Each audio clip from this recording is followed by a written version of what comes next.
भोजपुरी कविता इस शीर्षक है चोरिये से कैनी मैट्रिक पास। चोरिये से कैनी मैट्रिक पास, पढ़े के बाजी खेलनी ताश। चोरिये से कैनी मैट्रिक पास, पढ़े के बाजी खेलनी ताश। पहिला में पढ़नी बोलनी कुबोली, दूसरा तीसरा से खेलत रही गोली। चौथा में गईनी मोड़े के सिखनी चौठाई, आ तली के लिए बाबूजी हमारे के कर दिलन सगाई। अब आगिल बरक पचवा, दूर दूर तक देखे जात रही भिसिया नचवा। अब ही न भैनी है पूरा सियान, मेहरी के ऊपर गईल है ध्यान। मीठी बोली लागे खटास, आ चोरिये से कैनी मैट्रिक पास।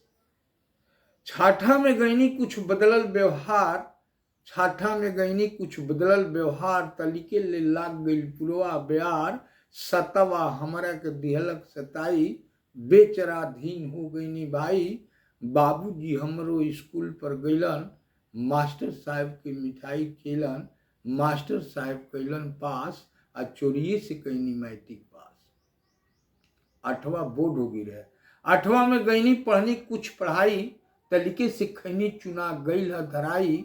मास्टर साहब की कैनी न कहना, हम हो गईनी ज्यादा बेरहाना। लड़ाई झगड़ा कैनी खास, आ चोरिये से कैनी मैट्रिक पास। नौवा दसवां कैनी खेल, नौवा दसवां कैनी खेल।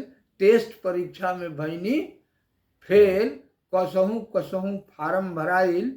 आटा चाउर दाल बुरा में कसाइल, परीक्षा देवे चलनी खास, आ चोरिये से कैनी मैट्रिक पास। लास्ट पदवा, देहात में सेंटर गई रहे भाई, देहात में सेंटर गई रहे भाई।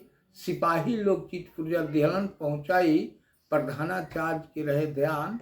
चोरी उजा खूब रहे प्रधान, खाली देखती लिखे के रहे अभ्यास।